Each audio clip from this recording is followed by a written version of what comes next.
All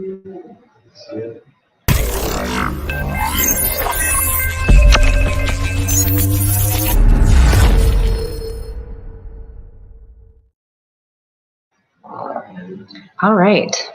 Hello, everyone. Welcome. We are getting tuned in on the online broadcast. I'm Jim Rhodes. I'm your host and presenter for the day. My wife and business partner, Michelle, is on the console over there because we're broadcasting this event live, Facebook, LinkedIn, and YouTube. I don't know if they can hear us. She just informed me that the audio, are you tuned in? You good? She's hearing. Okay, good. So we're broadcasting live to for those outside of the room. We're in Orlando, Florida for the FIADA conference, and the session that you've joined is sell the program, not the car. I got to tell you a funny story. On the boards out here, it even says when we first chose the name for this event or for this session, we sent it over to the folks at FIADA. And after we sent it, we thought, whoa, we must not have had enough coffee that morning because we put the name of sell the dealership, not the car. And we're not advocating that you sell your dealership. We just thought we better change up that name. That's not what we're suggesting. Today we're going to talk about, among other things, we're going to talk about how to sell ourselves and our program and our way of doing business. So it was really about sell the company, sell who you are as a company. And so that's obviously what we want to talk about today. Is there a technical problem? I'm just low on battery, so I'm figuring that out. Oh, yeah? Yeah. Gotcha. She's always adaptable on the fly. So we're broadcasting live. We are the last session of the day. We've got a 45-minute time slot here, but we're happy to stay around for questions, and so we don't feel pressed to press it into the 45-minute slot necessarily. But glad to see you guys here. So we've got a small audience here in the room, and then we've got, as I said, we've got our listeners out there on YouTube, LinkedIn, and some of the Facebook groups specific to Buy Here, Pay Here are also tuned in. For those of you who've never had a chance to experience it, Michelle and I broadcast 3 times a week live on the BHPH morning show. So we're just out there trying to bring education to dealers and bring all the smart people like the George Spatz of the world to the microphone and have them share their information. And so that's part of what Michelle and I spend a big part of our week doing and we've even figured out how to do that on the go. So we're able to broadcast live with the morning show and bring Buy Here, Pay Here information 3 times a week that way. So again, today is just about taking the education and introducing it to folks outside the room. So for our conversation here on the program, not the car, we've talked about this in other environments, and really what we're suggesting is that, those of us who are trying to make a living out there in the used car space, we find that we're selling cars with a lot of miles. Sometimes they got dents and dings and maybe a little funny odor or whatever. That's a challenging thing selling used cars. We have to be a pretty skilled salesperson often to sell a used car. And what we're suggesting for you today, you'll find as we go through this, is that we really have something far more valuable that we don't really tap into often enough in our marketing and promotion. We don't tap into something that's far more valuable, we feel, than those used cars. And so we feel like if customers get to know you, then they'll choose to do business with you. Are you being able to advance? Yes, just who we are. I think you kind of already covered all that while I was down underneath the table and figuring out how to keep the power going on this. And I missed part of what you said, Jim. Jim's been in the industry for over 20 years, has had a dealership himself, and has been working as a consultant for over 20 years. And I married in to Buy Here, Pay Here, so I'm by default, and sleep next to someone who knows an awful lot about it. I joined the company about 2 years ago. Jim wooed me away from a tech startup out of Salt Lake City, and it's just been a really great ride ever since. So I bring a lot of processes, marketing, procedures, all of the kind of that side of just business in general. Yeah. So Michelle is an implementer. She's one of those people that when you say, hey, here's something I'd like to do, she maps out in her head the 13 things that have to happen, and she goes about the business. And usually he's like, honey, I'm just talking big stuff. And it's like, oh no, I already have it written down. So it's good. Yeah. Yeah. So That's part of how we work together. And my work has now taken me to more than half of the states in the country, calling on dealers, either training or on-site visits. So it's been an interesting ride. I often say when I go out there and do an on-site visit with a dealer, I learn as much as I teach. You know, when I visit dealerships, I learn by being out there. And so it's always been a good experience. Did I miss the part about White Hat Way? No, Okay, well then that's our calling card, is White Hat Way, which is being able to approach the industry with as being a hero in a way, of having high ethics, high standards.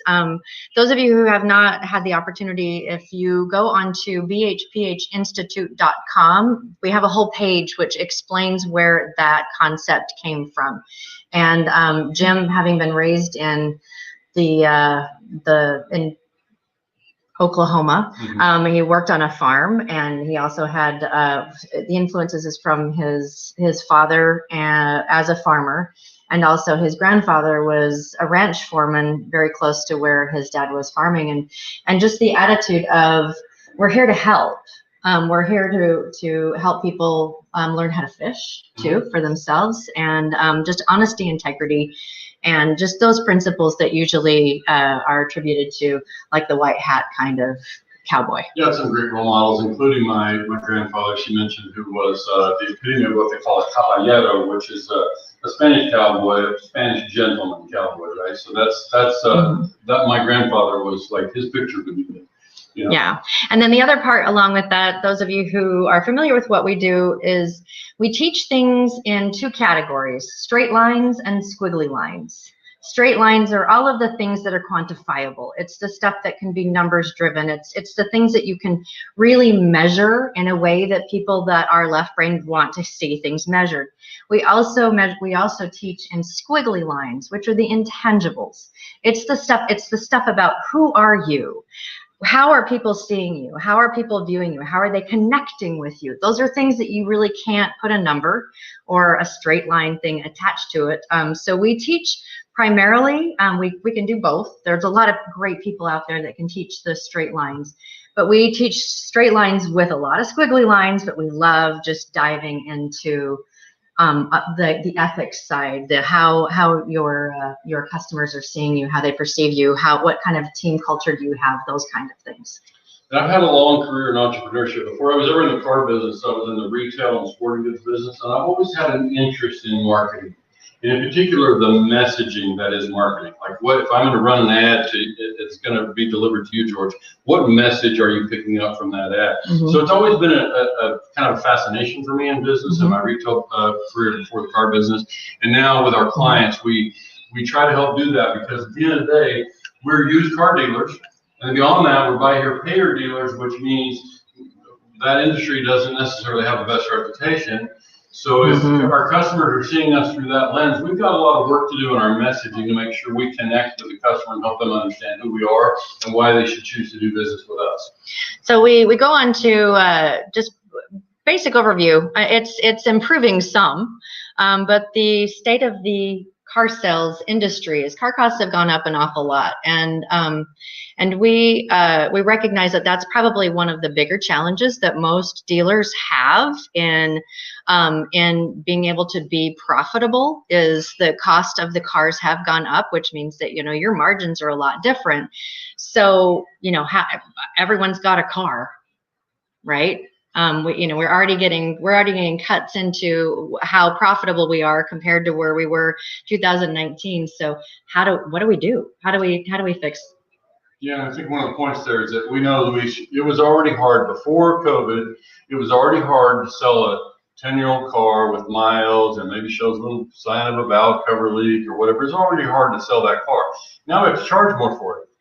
And so we've just got a tougher sell in some ways than ever before. So it's like we want to help overcome that. So hopefully what we offer here today will give you some tips on how to give yourself a chance to overcome that. And we know many of you do that quite well. We just want to offer you a few more ideas to go. Okay. So that brings us to a bigger question. There's a lot of dealers out there. There's a lot of cars. And especially when you're working in the world of the used cars or the pre-owned cars, it's a pre-owned car, and they're going to be taking a risk anywhere they go. It's unlikely if you go to a franchise and you're buying a brand new car, that hey, they're gonna be able to take care of anything and everything that might be a problem. So we all know that we're they're in a marketplace where most of our competition, most of the they just all have used cars. And so what are they shopping for then? In some of our survey results, I know Luis, you've seen it, George, and Jacob, I know you're in the Facebook groups. We do a lot of polling in the Facebook groups, and we're asking dealers, what's your experience? Is your customer, when they approach you, are they shopping for a used car, or are they shopping for financing, or both, of course? But we're really trying to get to, what is your consumer most interested in? And the survey results, I don't know if we have them, Michelle. Yep, right there. Got one poll there, and this is a small sample. And you got 32 answers in this particular group, or this particular message from before the poll. But you can see that 75% of the respondents said, 15 out of 32 said, no, that doesn't sound right, that's not good math, but basically, that out of those respondents, that more than 75% are shopping financing first. Okay, so, and I've always said, in my travels, you meet a buy here, pay here consumer, a lot of the things that we talked about before are still true. George, if you're a customer with us and you call me on the phone, you're probably in some order, and most likely in this order, you're interested in how much down payment would I need, what would it take to be approved, and lastly, how much would my payments be? Because I'll worry about the payments. When the payments come due right now, I'm just trying to figure out what does it take to get in a car, right? So it's very much focused on what does it take to get in it, which means it's more about financing than it is leather seats versus cloth seats, right? So those kind of things. So that's why we're trying to emphasize the financing piece first, which means if George, if you're going to be my lender, I got to be comfortable with you as my lender, not just my car dealer. So we understand that, right? That's the nature of the work that we do. And part of that is because, as we know, when we step into as a buy here, pay here dealer, we're not talking about a 20-minute relationship. We're talking about a 3-year, and today with the cost of cars, it's a 4-year or a 5-year relationship that we're stepping into. Sometimes, so we've seen some, right? Which means if I'm going to do business with you, I need to feel comfortable with you. If I'm going to be doing business with you and your collection team for the next 3 to 5 years, I need to feel comfortable with you and who I'm dealing with. So this is what we ask you to try to start to deliver that in your messaging and help your customers start to get comfortable with who you are as people in your community. So I think that where we're coming from too is buy here, pay here. We see a lot of dealers that are very, very car forward. And really what we're trying to help everyone to really grasp is that it's not the car that they're coming to see you for, it's your financing. So that's like your first thing. It's are we forward with in our messaging when people that are out there as part of our community, are we forward with a car, or are we forward with the program we start with the financing? Yeah, and so what she means by car forward, if we think about it, it used to be that we would pick up Shopper magazine. There are not so many of those around anymore that people are using, but if anybody goes to the marketplace, whether they're using their cell phone or whether they're online or whether they're driving up and down the street, if you think about how you look, think about how your competition looks. If I see car dealers, do the ads just say, we're car dealers and we have cars? Is that the kind of ads that we see? For the most part, the ads that we see are, we are car dealers, we're a car dealership over here, and we have cars. Here's this car, here's this car, here's this car. So it's very car forward is really what she means, a lot of the advertising that we see. And we're asking you today to consider an alternative approach that might help you win more customers. Okay, so are we buying something, or are we buying something more? And, so we talked about the financing side of this, but where we really want to be able to go is the trust side. I mean, they're coming in and they're going to be able to get the financing, but what puts you really apart from other people that are out there offering financing as well? And that is, are you known, liked, and trusted? And so it's the trust element in your community. So that's something that a concept that was introduced. I think most of us can conceptualize that, and most of us try to do it anyway. But a business coach that we work with introduced this idea of going forward and becoming known. And I'll just share with you, that's part of what Michelle and I do with the morning show. Part of us being out there is becoming known, you know, in the community. We spread the word through Facebook and where we become known. We hope in the course of doing that we become liked. I think people like Michelle, you know, still the jury's still out on me. But the idea then also it's about being trusted. Do you trust when you tune in the morning show and hear us, do you trust that we have your best interest in mind? That's the kind of trust that we're trying to create in what we do. And so we ask you to think about doing the same thing as dealers. It's like in your marketing, can you spread a message that says, you're important to me, it's about more than a car, and you can trust me. So that's really ultimately what we would love to have happen. And so we want to introduce some ideas today to help you connect with your consumer in that way. So one of the first things, we had a really great conversation last night with y'all, and it was about like, what is your selling proposition? What is it what are the strong things? And Jacob, you were mentioning that you had someone HR that came and sat down with you, and they said, when you are onboarding someone to your team, you know, what are the things that you want them to understand and about you, about how you do business and all of those things. And so he was like, boom, boom, boom, boom, boom, listing the things that were important, the value, you know, and the internal value prop, the, you know, how we want to be able to treat people, all of that. Well, and the next question was, okay, so have you communicated that with your customers? That same thing that you would use for an internal, this is who we are, you're gonna come work here, this is, you know, this is how we do things, this is how we treat each other, this is how we want you to treat the customer. Are you communicating that with your customer as well? Because there's a really great opportunity for you to, you know, that's a whole slew of things that you can start to message, to deliver to your customer, is the same kind of things that you would use when you're doing an onboarding. So I think I'm going to be jumping ahead of us a little bit here, but I think my favorite way to explain that when I'm working with a dealer is to ask them, you know, Luis, if I came to work at your dealership tomorrow in your sales department, you hired me as a salesperson, I'm going to go out on the floor tomorrow and start greeting customers. I know the cars. I can go out and get the keys and get inside the cars. I can become familiar with the cars. But if I wanted to sell something more than a used car, what would I be selling? If I came to work for you and I wanted to sell you, I wanted to when I met a customer, I want to sell who our owner is. I want to sell who the company is. I want to help the customer feel comfortable with who they're doing business with. Part of that is selling myself as a salesperson. You can feel comfortable with me. How would I go about doing that? So we want to try to bring the same thing to our marketing. We want to try to bring that same thing, whatever it is that is different about you than folks up the street. We want everybody to get comfortable with going forward and telling that story.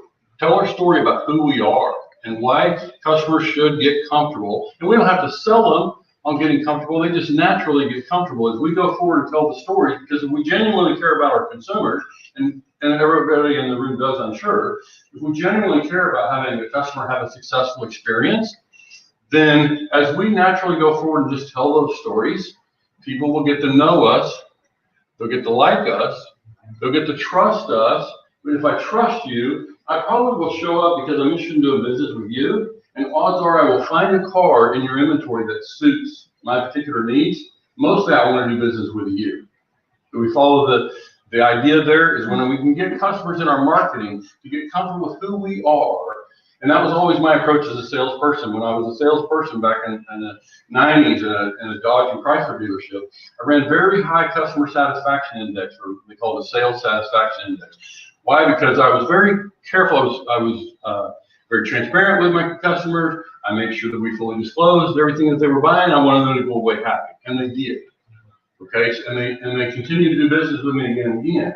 Why? Because I made sure that they understood that their success and their happiness in the experience was important. Not just the day they bought, but in the weeks and months after, because on the day that they're buying, there's still some level of distrust because I'm promising them something to get them to buy a car, right? But when we say the same thing next week and next month, and now they're starting to refer friends and family, right? Because they see that the person they're dealing with is trustworthy, okay? And I would also add that as your team sees you fulfill the things that you're saying you'll do, that they become more passionate about, this is what we do.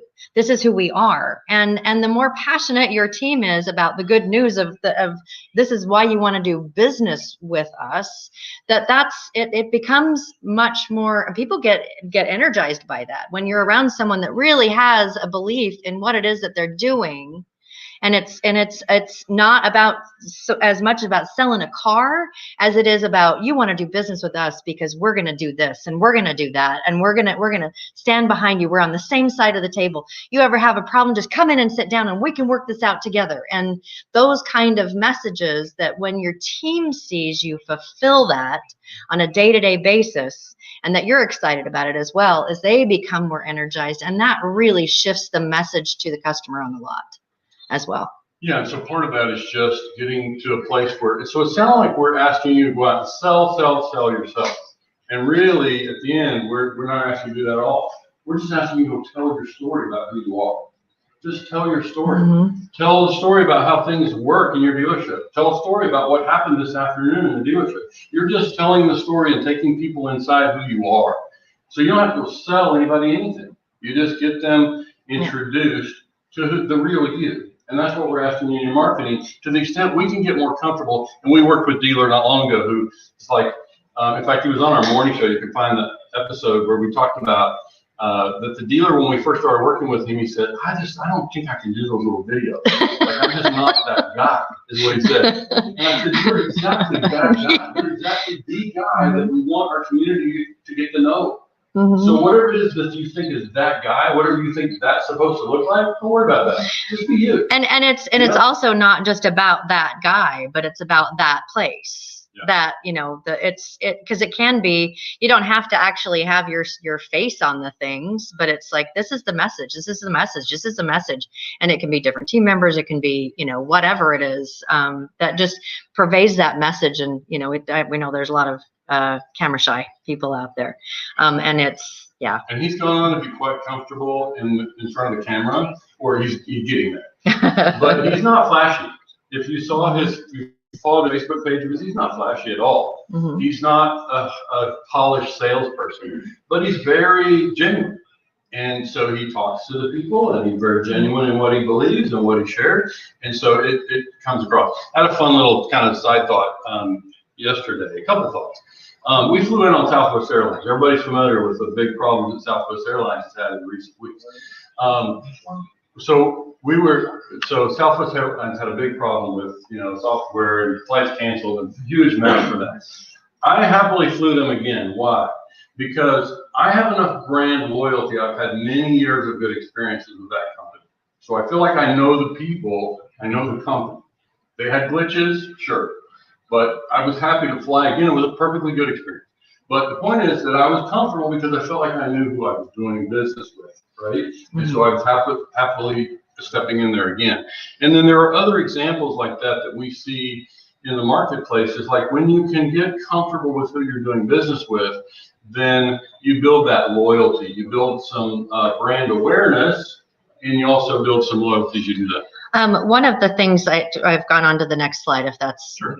It's about, why did last week's customers buy from you? We have our messaging, and a really great way. There's a couple of really juicy bits on the bone with this one. That there's a really great opportunity. This is one of the things we did with Nick as well, is to teach them how to do surveys. And there's a lot of different platforms out there that you can do surveys. If you've got a Google Suite, it's Google Forms, and you can send stuff out, get people to do a survey. And we did some surveys with him about, why did you buy?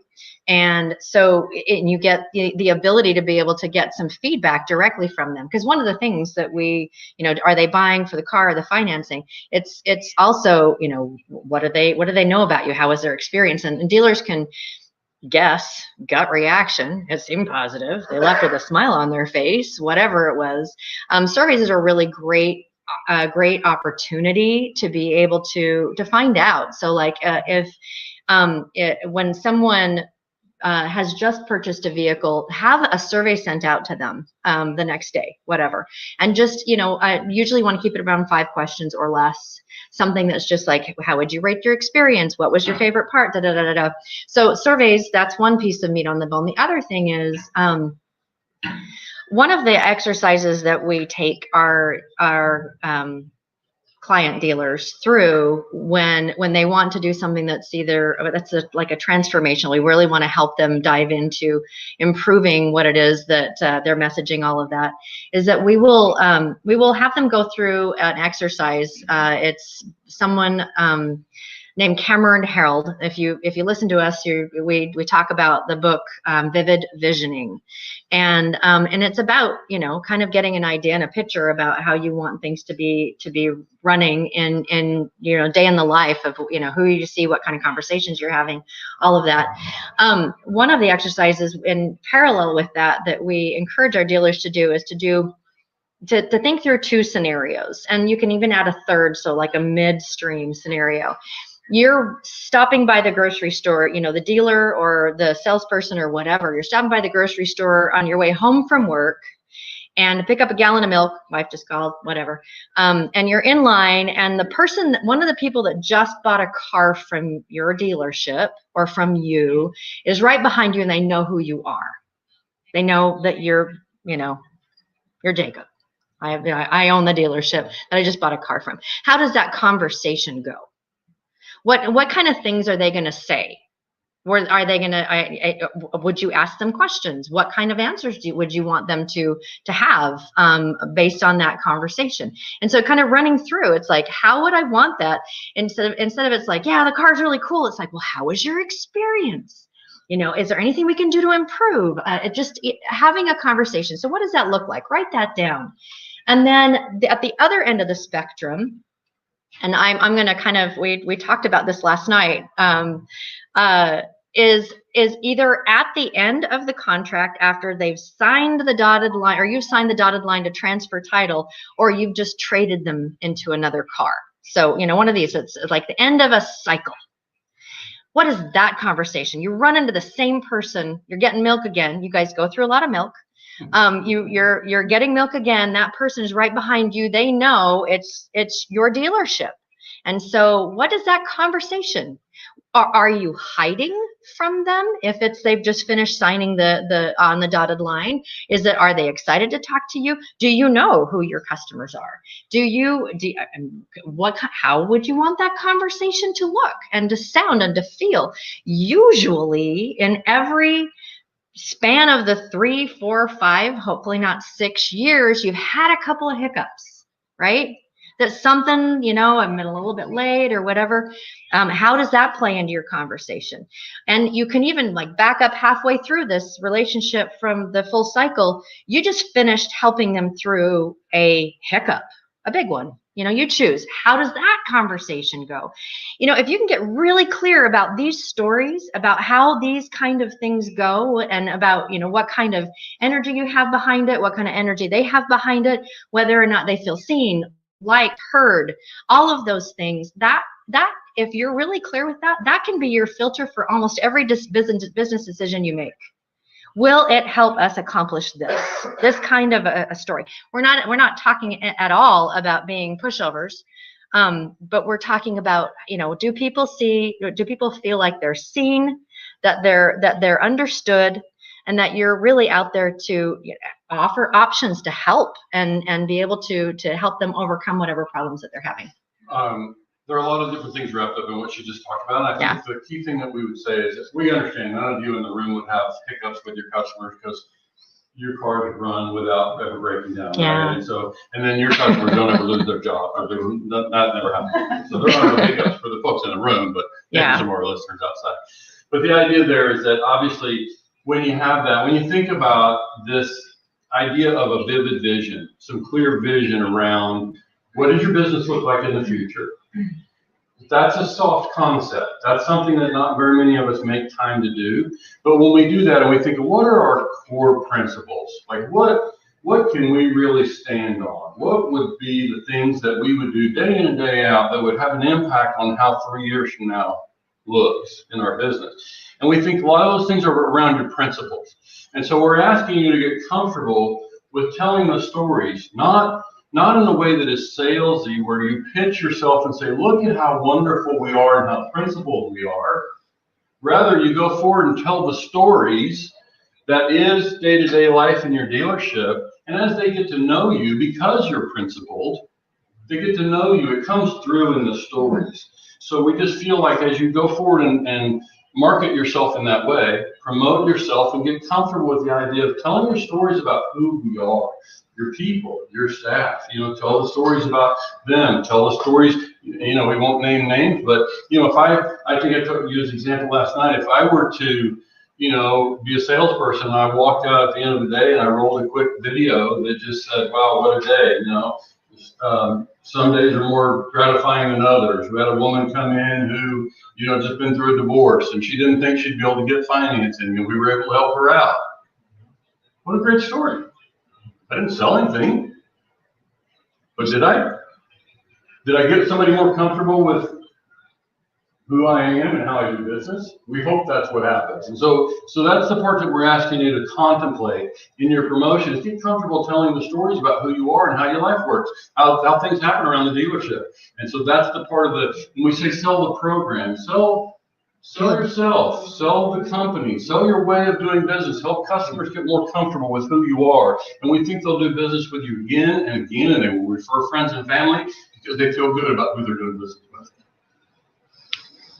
Next slide. It's basically just like, why would they do business? Why would they come back? Why would they come back? It's the same thing as what Jim was just talking about, like Southwest. We've had such great experiences with Southwest over all of this, the decades that they've been like a major player for options for people to be able to travel. They had a big hiccup. We get it, but they had a lot of equity with us because we've worked with them, and we know who what the company stands behind, and it makes a big difference. Aside, and it's loosely related, but any country music listeners at all? Probably not.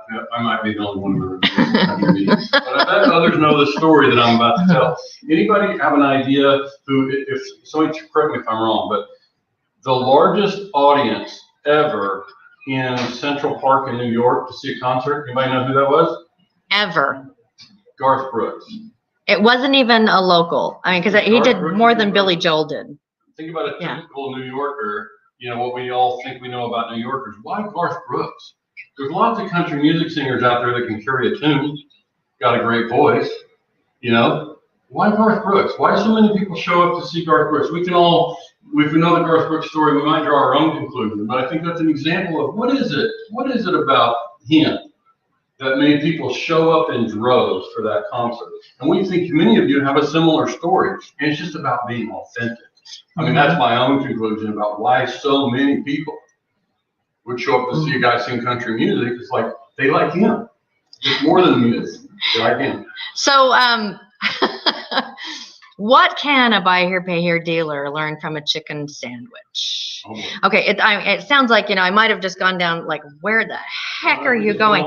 It's the same thing as Garth Brooks. It's the same thing as Southwest. There's so many examples of what it is that why people come back, why they want to do business with you. How many of you have ever gone to Chick-fil-A?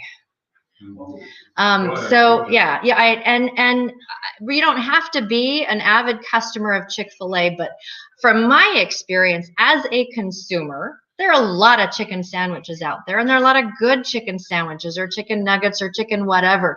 And I can pass by 5 other places that sell a decent chicken sandwich, but I'll go to Chick-fil-A.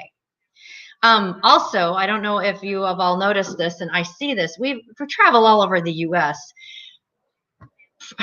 Frequently, Chick-fil-A, especially during a meal time, will have a line of cars that goes through their parking lot and down the street frequently. And like, again, I just passed 5 other places that sell chicken, and they have 1 person in line, 2 people in line, maybe 3, but they don't have something that's going down the street. A lot of people, there's a lot of different a lot of different things that Chick-fil-A has stood behind. One of those things, which a lot of people really resonate with, is they are in such great support of their communities. I don't know if you've ever watched some of the things that happen. This is not things that they're putting out on their marketing, but when there's a natural disaster or there's people that are out there doing the cleanup from a something, that you hear about, Chick-fil-A has brought out meals to every one of the cops that are there for free. It's just something that they're doing, because they are about supporting their community. So they support their community. When you also look at, except for the eat more chicken, the cow signs that we see all over the billboard, they're commercials. If you think about a Chick-fil-A commercial, do you ever see a chicken sandwich in a Chick-fil-A commercial? Have you ever seen a chicken sandwich combo, $6.99 this month? Do you ever see a price on a commercial? No. You hear stories. What they do in their marketing is they tell stories. And what it does is, too, those stories, when someone sees a commercial come across their TV, if it's $6.99, they are disengaged. If they're telling a story, people stay engaged. They'll listen to the story. Oh, that's a really cool story. And it just kind of adds a little bit more to I like Chick-fil-A. I'm gonna go there. And we're not suggesting you're going to go back to your dealerships and become the next Chick-fil-A of buy here, pay here. That's not the story. We're simply saying, ask yourself, as you sit in that line at Chick-fil-A yourself, ask yourself, why am I here? What is it about this experience that brings me back to do business with this place again and again? So that's the loose connection that we're trying to make. So we don't have to tell you what makes Garth Brooks special or Chick-fil-A special. You decide for yourself. What is it that makes you go back there and decide to do business with them? And so that's what we're asking you to tap into, some of those things. And it's not just the marketing piece, but I know, I don't know about you, but when you get there, it's like, thank you. It's our pleasure. They look you in the eye. It's like they go to school and they're taught how to, not just to their market, but how the people engage. They're taught how to engage, and they really encourage engagement. You had a question? Yeah, they do great things, but to your guys' experience, what do you think is the key thing that they do? Because there's a lot of things that we're trying to do, right? So the question is what is the key thing that they would be doing to get that kind of success? Why do they drive so many people? Like, not exactly what they do, but you put in the 4 or 5 things they do great. What do you think in your experience with dealers would be the main one that drives people? I can let some of the others in the room answer. For me personally, the reason you would find me in the Chick-fil-A line is because the food tastes great. The product's got to be good, right? We know that. The food tastes great, but then I can count on a pleasant experience. Whereas, think about that with other fast food experience. You can't always say that, right? But most of the time in a Chick-fil-A drive-through, you're going to have a pleasant experience. They move people through quickly. It's efficient. They're friendly. So it's about the experience for me, and also the peach milkshakes, which is seasonal. Yeah. And let me add a little bit to that pleasant experience. And this kind of I don't want to squirrel too much from the topic, but one of the reasons why they have a pleasant experience, and again, we had a great conversation with some dealers from this area about Starbucks. Same thing, is that they really have it dialed in on how they train their people and their processes. And it's like there is such a consistency. It doesn't matter which team member you get, they're going to get the same experience. That as well. But that's, like I said, that's a whole nother, we could do a whole nother class on that whole policies or that procedures or that, this is teaching people to be able to communicate who we are, and that they're going to get this kind of experience every time they come. There's a fun thing to think about. I just thought about it just now. If Starbucks quit selling coffee and started selling chicken sandwiches, there's a good chance we would still go there to do business, right? At least we try it once or twice. It's because so I just realizing that just now. It's like they're offering us something more than just the end product. Yeah. Right. And so that's kind of what we're trying to emphasize here today. So again, for your story, how do you tell your story? Social media gives us a beautiful platform to go forward and tell video, short videos. We got Facebook Reels, we got YouTube Shorts, we got TikTok. Just short stories, just short little examples. Help your community get to know you. Why? Because we know they're going to like you. and they're eventually gonna start to trust you. But it's no problem getting known. We can splash, right? You can spend money on Facebook and get known. You can get your name out there, but that doesn't address the liked and trusted part. So we just think video. Go forward and tell your stories about real life inside the dealership. Help your community get to know you, because we know they're going to like you. They need to get to know you in that way.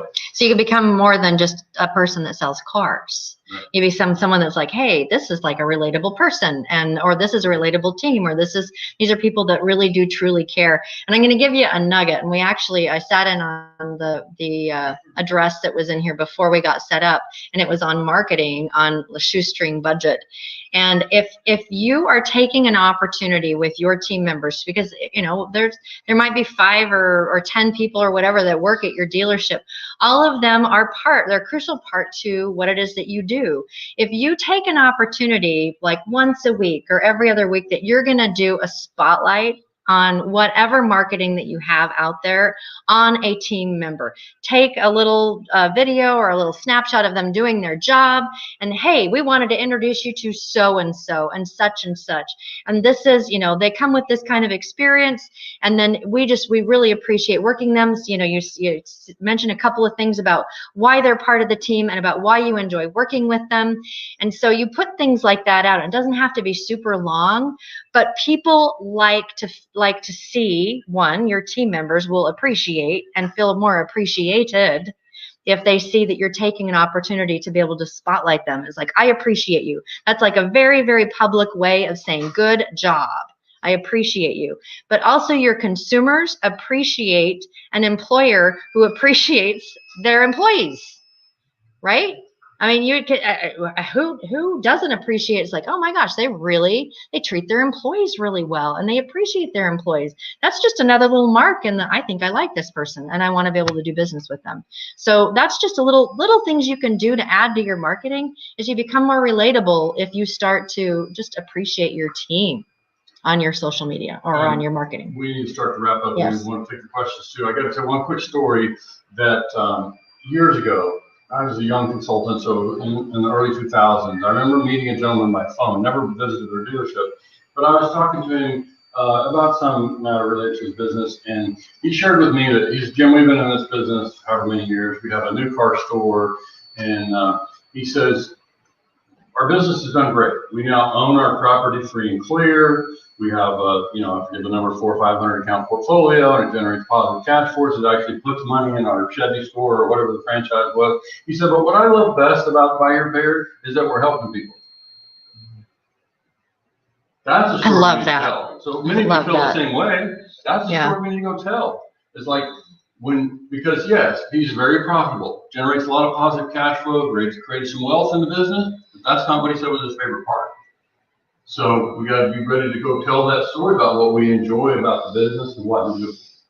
So Simon Sinek is amongst our. Now, those of you who are familiar with Simon Sinek, you probably already appreciate. Yeah. He's all over YouTube. You find him on TikTok. Maybe it depends on what you click. What you like in order for what feeds you TikTok. If you are not familiar with Simon Sinek, write this down. The Golden Circle. You can get it on YouTube, and it talks about the best way to market yourself, or the best way to deliver marketing. And he puts Apple. He uses Apple as an example, and it's beautiful. And it's not about Apple and all of their marketing. I'll just give you the Reader's Digest, which dates me that I just even said that. That Apple doesn't talk about, we have, like, here's your computer and this is how much. They talk about their whys. They talk about what their missions are. And we just happen to sell computers. You want to buy one? And that's basically their marketing. So, it's really, really good. Yeah, Simon tells that really well. So it's really about selling from within, selling kind of who you are. So it's why we subscribe to that way of thinking. Donald Miller is excellent on, my favorite part of what he does is story branding. It's basically getting your brand to be known through telling a story, which is what we've talked about. And the premise of that, the big piece of that is you're not the hero, but your customer's the hero. So being able to communicate your story as your customer being the hero, you're just an advisor in the whole process. So that's Tiffany a good one. Largy is another one we've listed. She's a business coach. She's got kind of a track called "Do the Damn Thing." Like, just go do it. Just quit talking about it, go do it. You know, kind of her mantra. But also among the things she does, she credits the success in community building in her case through her story. She says, "Without my story, there's nothing here. Like, if you don't know my story, there's nothing to see here." And the final one is Cameron Harold, and we mentioned him with that vivid visioning. So he's a really great book. If you want to, I believe you can get it on Audible as well and listen to it and kind of get some of the deeper meanings and pieces to that than what we just barely covered here today. So. Yeah. So we should wind down. I know that we want to field any more questions that might be out there. Anybody got anything before we say so long for the day? Either we covered it all, or they're maybe a little shy. Yeah. So I think one of the things that occurred to me that when we meet dealers who are new to the business. Most everybody in the room here has been in the business for some time, but when we meet dealers that are new, they'll often ask us, what we call straight line questions. Where should I set my APR? How much markup should I put on my cars? All the things that people ask you as a mentor, I'm sure, Louise. Straight lines. And I always come back to them with, well, that kind of depends. How do you want to be known in your community? When they're brand new. How do you want to be known in your community? Think ahead to what that's going to look like and feel like. Because, yes, it's a very profitable business. And, yes, we can decide about APR and markup and all these kind of things. But really, to really plan your business, really, how do you want to be known? How do you want your community to know you? What lens do you want them to see you through? We think if you make all your day-to-day decisions through that lens, then you'll put yourself a long way toward addressing many of the things that we've talked about here. So we should probably wrap up there. Last chance. Any questions? Anything? All right. Well, thank you guys so much for joining. We appreciate it. Coming in. Thank you very much.